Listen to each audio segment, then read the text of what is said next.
Ito na ang part 2 mga idol. Kaya tara, let's go!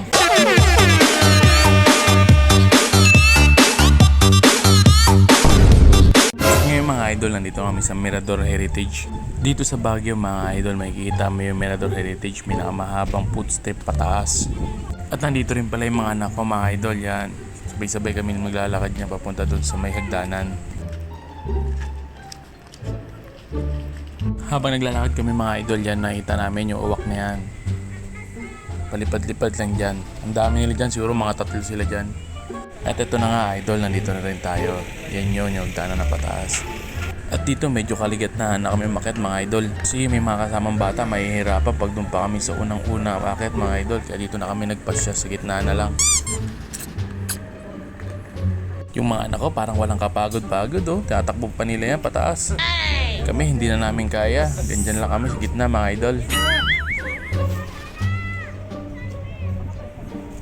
At si Telok parang gusto rin yata sumunod sa mga ate niya eh no. Tinatawag ni Telok. Nene! Yo ate! Ate! Ano sila? Kabayan mo. Ang dami rin talaga idol ng mga umakyat dito. Si nanay, pil na pil niya akala niya. Tiga dito siya talaga oh. Manang, saan po ba dito yung strawberry farm? At pagbababa ka na mga idol, enjoyin mo yan. Yan, sarap din dyan. Lalo na pag pagbababa, medyo hindi ka napagod. Di ka napagod, Chess?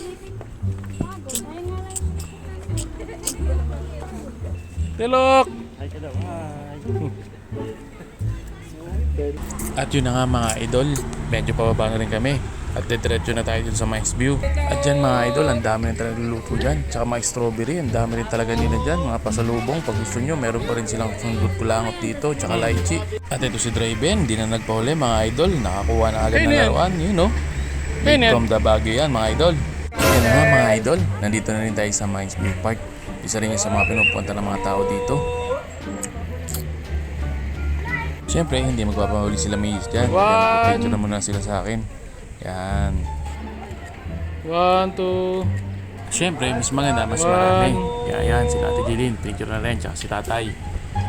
1, 2. Pag nandiyan ka na mga idol, ano mong gagawin? Magbabayad ka lang dyan, 10 piso lang yata sa matanda, tapos sa bata 5 piso lang. Parang babayaran mo lang yata yung environment pin nila dyan mga idol. Pag nakapasok ka na, yan yung makikita mo dyan idol, marami silang souvenir dyan. Sando, sombrero, yan, marami rin talaga pagpipilian dyan sa loob.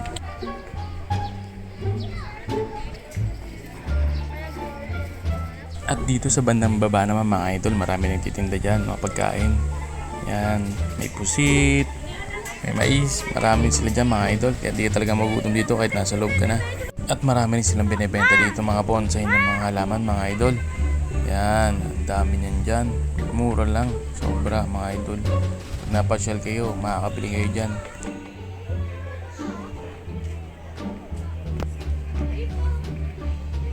Namumutik-tik sa bunga tong sili nila nito. Ngayon lang ako nakita nito, kulay violet.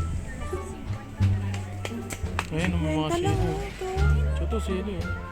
Ito yung sili, At pag naglalakad ka pa baba mga idol, talagang tikit-tikit mga tindahan dyan. 50 lang. Sobrang dami pa rin nagtitinda dito niyan mga idol oh. Yung mga orchids pa. Yung sili, lit-lit siya ng puno, pero namumutik-tik yung bunga mga idol yan oh. Kahit di ka na bumili sa palengke.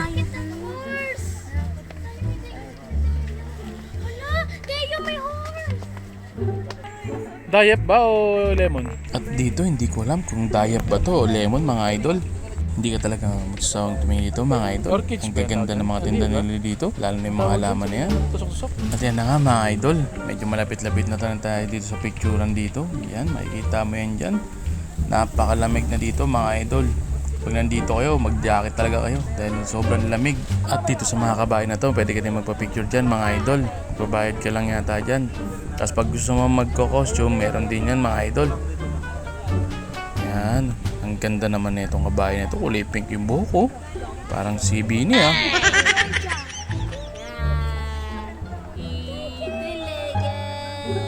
At ito si Kay, naka full battery gill oh. Nakapanlamig mga idol. Yan oh. At dito mga idol, pasukin din natin dito yung Mines View. Yung talagang tinitignan dito sa bundok na to. Pwede Yan, dito? tara, baba tayo. Wag. Tandaan kayo, alam niyong pababayan no. yung ano. At dito, bandang hapon na talaga. Mararamdaman mo talaga yung lamig dito mga idol pag nandito Lamig ka. ah. Kalamig-lamig ba? At ang ganda talaga ng tanawin dito mga idol pag nandito ka na. Grabe oh. Solid na solid. Kanya pa makikita mo. Tapos ang lamig pa sobra. Talagang marirelax ka dito pag nandito ka talaga sa Baguio. At ayun na talaga sila. Hindi na maawat sa kakapicture. Kasi pag nandiyan ka na talagang susulitin mo na magpicture-picture dyan. Ang ganda dyan mga idol. At pag nandito ka na mga idol, dapat mo na sulitin talaga yan. Kaya umarkila tayo ng pangkatutubong damit mga idol. Bagay na bagay oh. Siyempre, mas maganda pag lahat. Para memorable na pagpunta po ito sa Baguio. Yan sila Macy's, naghahanap na rin sila ng susutin nila oh. 50 lang yan idol kada isang tao. Ano pa? Kaya sulit na sulit na rin yung 50 mo dyan pag dyan ka nagkuha ng damit. At itong dalawang anak, may lahi talaga katutubo siguro to. Ang ganda kasi niya idol pag nakaganyan ka, mapapicture ka dyan sa kanila. Talagang sulit na sulit ka talaga dito. Si Macy's napapasayaw po oh.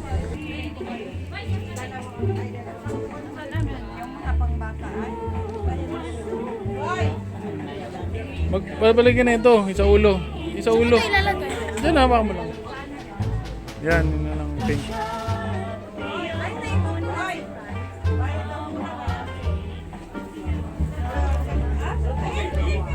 Itong asawa ko, pil na pil niya katutubong damit mga idol. Yan oh. Solid. Ah, Ang ganda. Yun. Para talagang katutubo na kami dito. Tal na tiga dito na sa Baguio mga idol. At ito rin pala si Telok mga idol. Tila ayaw yata ng damit ah. Umiiyak yun.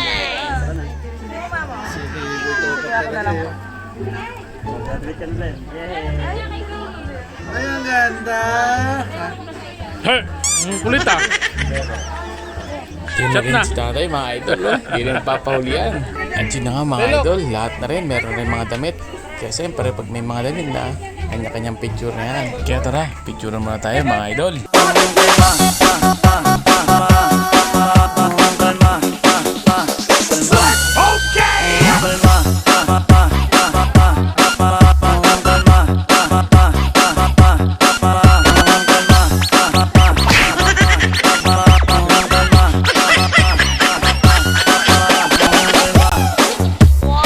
Huwag mo naman akong bigyan ng dahilan para tabihan ka.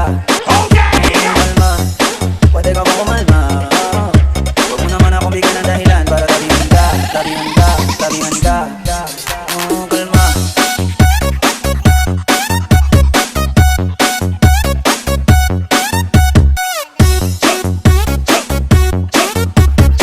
Huwag mo naman akong bigyan ng dahilan para tabihan ka. Ayun na nga mga idol, natapos na namin picture-picture. Kaya dumako naman tayo dito sa malaking aso na to. Yan. Pwede ka rin magpa-picture dyan. Grabe yung aso. Ang laki oh. Triple siguro kay Dexter to mga idol.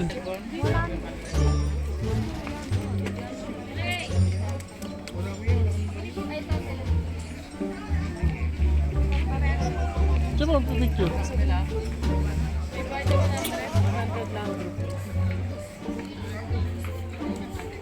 Yun na nga mga idol. Natapos na natin galaan dito. At napagod na rin yung aming mga kasama mga idol.